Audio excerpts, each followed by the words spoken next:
Pagi Bapak, Pagi, bagaimana Bapak kabarnya hari ini? alhamdulillah sehat. Alhamdulillah sehat. Maaf mengganggu Bapak, ada beberapa yang ingin saya tanyakan ke Bapak mengenai dilema etika. Yang pertama, bagaimana cara Bapak mengidentifikasi setiap kasus yang ada di sekolah ini? Apakah merupakan dilema etika atau bujukan moral?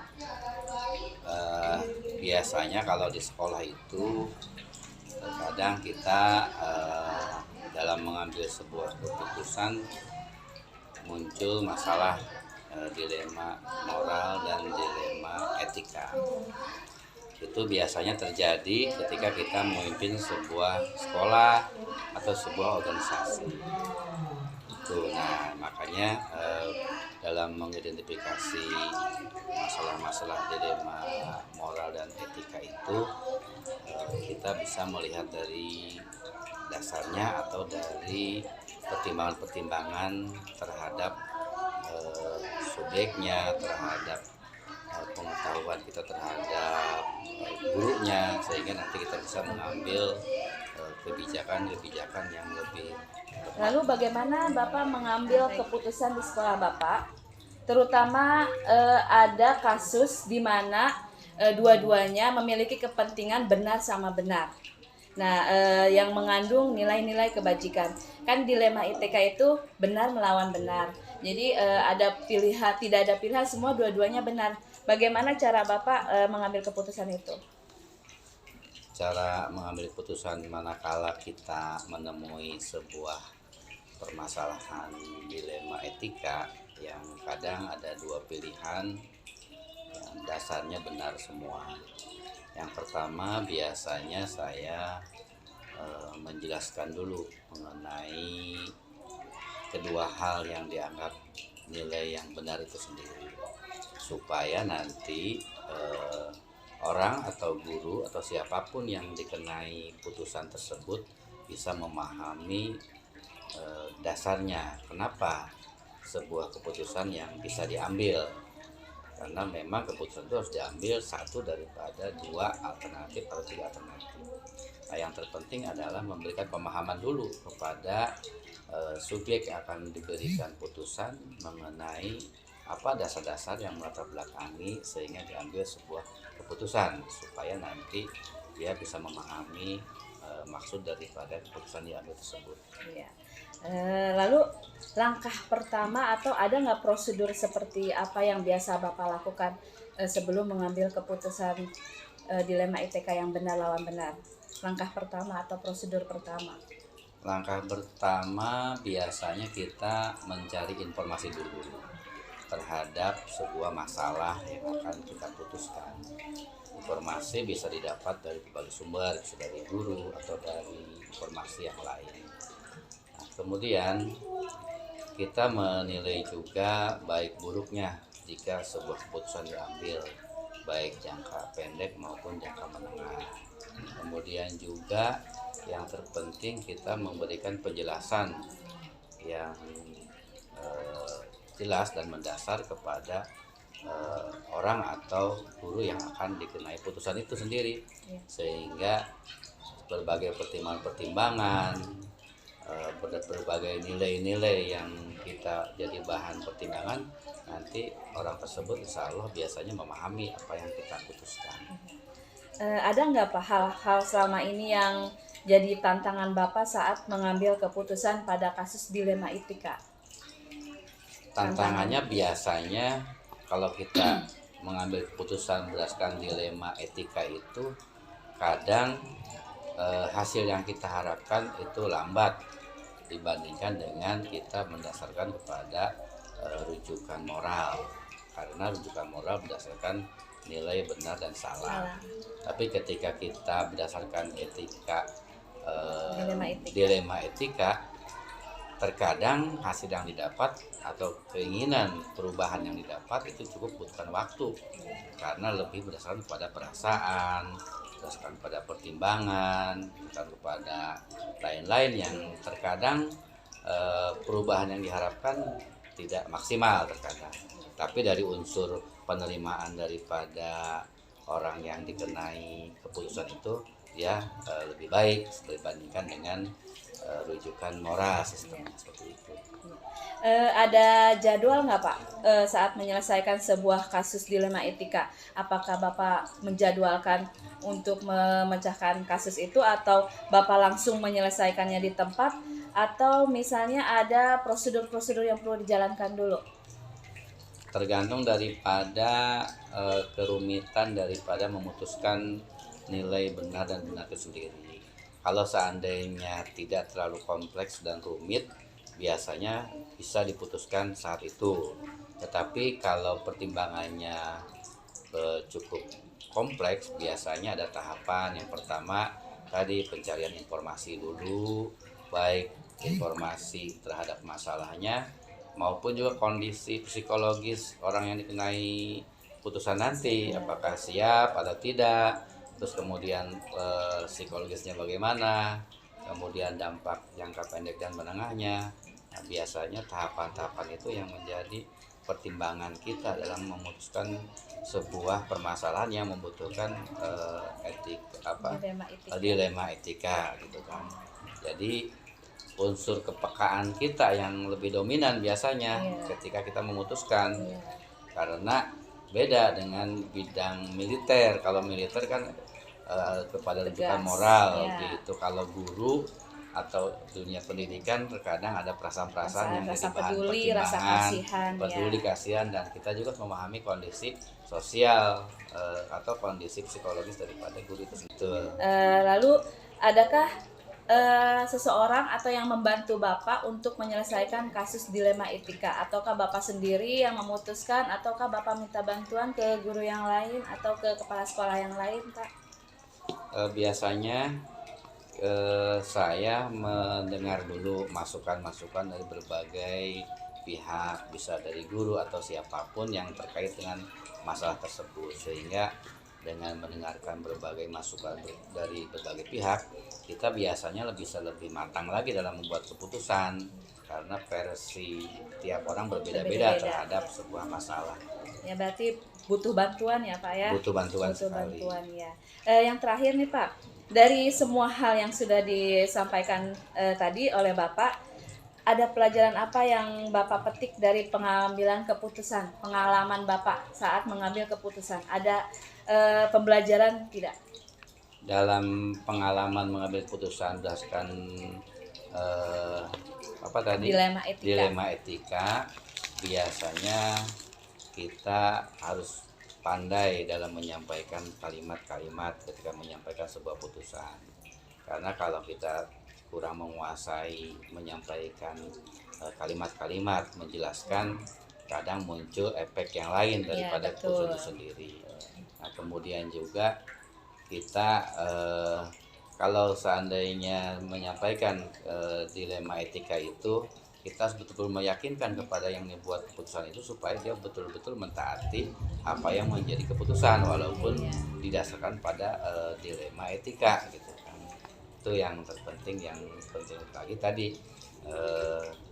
komunikasi yang harus kita kuasai ketika menyampaikan sesuatu putusan, karena putusan itu kan kadang tidak mengenakan bagi supaya tidak salah paham supaya tidak salah paham, dan kalau salah paham nanti jadi inefisiensi atau inefektif ketika kita mengharapkan sesuatu lebih baik malah tidak sesuai dengan harapan. Iya betul.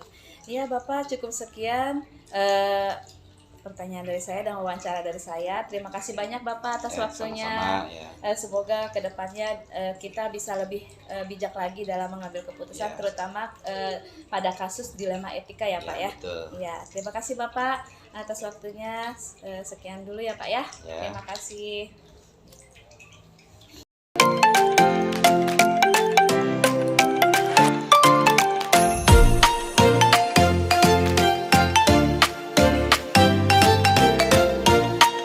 Selamat pagi Bu Nining. Pagi. Maaf sudah mengganggu waktunya. Saya di sini mau wawancara Bu Nining. Berkenankah Bu Nining?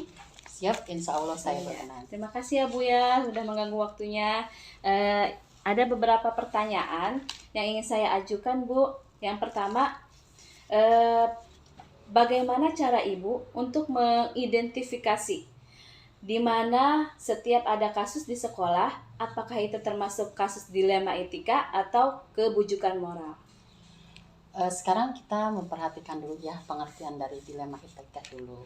Ya, dilema etika, situasi yang terjadi ketika seseorang harus memilih antara dua pilihan, di mana kedua pilihan secara moral benar, tetapi itu bertentangan. Karena di sini secara etika kita harus melihat keadaan bagaimana sih situasinya, apa sih kasusnya. Nah, tetapi kita juga melihat, wah, ini moral, berkaitan dengan moral, tetapi kita harus tahu, walaupun secara hati nurani itu bertentangan. Nah, sedangkan untuk bujukan moral, situasi yang terjadi ketika seseorang harus membuat keputusan yang bagaimana? Antara benar dan salah, seperti itu. Ya. Jadi dilema etika itu benar lawan benar ya Bu ya. Iya. Kalau bujukan moral benar persis salah ya Bu ya. Iya. Nah, selama ini bagaimana Ibu menjalankan saat mengambil keputusan, terutama di mana kasus itu memiliki dua kepentingan yang sama-sama benar dan keputusan itu harus mengandung nilai-nilai kebajikan. Nah, untuk kebutuhan dalam hal mencapai keputusan berarti kita itu membutuhkan keberanian. Keberanian, selain keberanian juga harus adanya kepercayaan pada diri sendiri. Untuk menghadapi konsekuensi jelas itu keputusan yang kita ambil, karena kita tidak dapat akan mengambil keputusan itu kalau keputusan yang kita ambil sepenuhnya tidak dapat diterima. Nah, tetapi keputusan yang diambil itu harus memberikan yang terbaik. Harus memberikan yang terbaik untuk menjadi kepercayaan. Karena keputusan yang terbaik itu akan mendapatkan kepercayaan dari orang lain dan untuk mencapai kepentingan bersama. Ya, berarti pokoknya harus yang keputusan itu harus mengandung kepentingan bersama ya Bu Iya. ya. Nah, langkah-langkah apa yang biasanya Ibu lakukan saat mengalami atau mengambil keputusan kasus dilema etika ini? Yang pertama kita harus percaya diri. Maksudnya percaya diri pada keyakinan kita untuk mengambil keputusannya kita harus bijak. Jadi mengambil keputusannya tidak asal, harus diketahui dulu, harus diterima, sehingga kebijakan-kebijakan itulah yang harus kita benar-benar dipahami. Kemudian menganalisis maksudnya di sini pada saat permasalahan itu datang kita harus mengetahui dulu permasalahannya seperti apa. Selanjutnya berbicara dengan orang yang bersangkutan karena dengan pembicaraan kita akan tahu sisi apa dan bagaimana permasalahan itu timbul. Iya betul. Lalu hal-hal apa saja yang Ibu anggap efektif saat mengambil keputusan pada kasus dilema etika? Yang pertama mungkin kita harus mengumpulkan fakta dulu ya. Fakta-faktanya itu benar atau tidak. Terus kemudian kita harus mengenal dulu bahwa ada nilai-nilai yang harus kita perhatikan, apakah saling bertentangan. Maksudnya di sini supaya kita jangan sampai mengambil keputusannya itu langsung diberikan tetapi kita tidak tahu maksudnya seperti apa. Kemudian juga menentukan siapa yang terlibatnya. Ya, jadi harus melihat dulu siapa yang terlibat dalam kasus dilema etika ini ya Bu ya. Betul. Iya, lalu apakah ada tantangan Bu saat mengambil keputusan pada kasus dilema etika? Nah, tantangannya jelas ya, di situ ada individu masyarakat. Jadi kita pada saat mengambil keputusan, kita harus melihat dulu apakah di dalam individu dia sendiri untuk mengambil keputusannya kepada masyarakat itu sudah jelas atau tidak. Jadi tidak bisa kita mengambil keputusan itu tanpa dipikirkan terlebih dahulu. Kemudian rasa keadilannya itu harus ada. Sebenarnya kalau kita melihat dengan rasa keadilan pasti akan ada rasa kasihan. Nah, kalau kita sudah merasa ada rasa kasihan, keadilan itu tidak akan muncul. Jadi untuk di sini menerapkan dilema etika sebenarnya kita harus bersifat adil. bukan berarti kasihannya di nomor dua kan. Kalau kita menganggap orang lain itu selalu dengan hati nurani kasihan, itu keadilan tidak akan ada. Ya, betul. Berarti harus ada rasa empati, kasihan, peduli ya Bu Iya. ya dalam mengambil suatu keputusan. Apakah saat Ibu ngambil keputusan mengenai kasus dilema etika ada jadwal tertentu atau Ibu menyelesaikannya saat itu juga di tempat, atau Ibu memiliki langkah-langkah atau prosedur yang harus Ibu jalani dulu untuk mengambil keputusan? Untuk jadwal ya, karena pada saat kita mengambil keputusan kan kita harus tahu dulu apa sih permasalahannya. Nah setelah itu, setelah kita tahu permasalahannya, baru kita membuat jadwal, sehingga untuk mengambil keputusan yang tepat harus sesuai dengan hati nurani, kemudian pikiran juga yang tenang, sehingga menghasilkan nantinya kebijakan-kebijakan yang diharapkan. Iya, berarti mendalami kasusnya dulu ya Bu Iya, ya. betul. Nah, ada yang membantu Ibu saat Ibu menyelesaikan suatu kasus, misalnya rekan sejawat, sesama kepala sekolah, atau guru, atau siapapun itu yang membantu Ibu apakah ada? Untuk dilema etika di sini, apabila mengambil keputusan, kita harus tahu dulu kan sumber-sumbernya dari siapa. Kalau misalkan itu harus dan perlu untuk bertanya kepada orang lain, misalkan kepada guru, terus kemudian kepada kalau anak-anak di sekolah kan biasanya kita harus bertanya kepada rekan sejawatnya. Betul. Nah barulah kita tahu sumber-sumber permasalahannya itu. Jadi jangan sampai mengambil keputusannya itu langsung, karena harus dipelajari dulu. Kalau sudah kita pelajari, keputusan yang kita ambil itu akan membuat orang itu merasa bahwa apa yang sudah kita sampaikan, dia merasa oh iya, berarti itu yang harus saya terima. Iya, berarti Ibu juga membantu dibantu oleh orang lain ya Bu Iya. ya untuk mendalami kasus ini, karena tidak semena-mena keputusan itu kita mengambil keputusan sendiri tanpa bantuan Betul, orang lain. iya, betul. Yang terakhir nih Bu ya, dalam pembelajaran mendalami kasus dilema etika ini, apa pengalaman yang Ibu petik? Dalam mengambil keputusan, kita kan harus bijak ya. Selain harus bijak juga, kita juga harus memerlukan penuh pertimbangan. Dengan melakukan pertimbangan, apapun permasalahan itu, kita harus melihat kondisinya. Kondisi, terus keadaan seseorang, sehingga pada saat kita memberikan di situ keputusan-keputusan, dia akan menerima. Karena apa? Kita juga melihat tidak langsung membuat orang itu merasa bahwa keputusan yang kita ambil tidak mengenakan untuk dirinya. Tetapi kalau kita melihat dengan kondisinya, kemudian keadaan beliaunya, jadi dia akan menerima apa yang akan kita sampaikan, sehingga kita mengambil keputusan itu dengan rasa bijak, dia bisa menerima. Insya Allah semua kegiatan-kegiatan yang dia lakukan yang merasa dia tidak menerima pun, dia akan merasa oh iya, berarti di hati nuraninya dia akan menerima dengan ikhlas. Iya. Mungkin seperti itu. Iya Ibu, berarti Ibu banyak sekali ya pengalaman-pengalaman dalam menangani kasus dilema etika ya Bu ya. Dan itu semua menurut Ibu menarik semua ya Bu ya. Dan kita harus memikirkan orang tersebut yang terlibat dalam kasus ini, bagaimana memberikan rasa adil, rasa kasihan gitu ya Bu ya. Iya betul, karena sesuatu yang harus kita sampaikan kepada orang lain. Dilema etika itu memang ya, hal kalau tidak ada keadilan, rasa kasihan, itu membuat kita nantinya orang akan menerimanya sulit. Tapi kalau kita menerapkan itu, dia merasa bahwa apa yang akan kita sampaikan itu dia bisa menerimanya. Iya. Baik Ibu, mungkin sampai sini dulu Ibu. Terima kasih banyak ya Bu ya. Semoga Sama-sama. apa yang Ibu sampaikan menjadi pembelajaran untuk saya ke depannya. Mohon maaf atas gangguan waktunya Ibu ya. Terima kasih Sama-sama, banyak. iya sama-sama. Mudah-mudahan apa yang disampaikan bisa bermanfaat.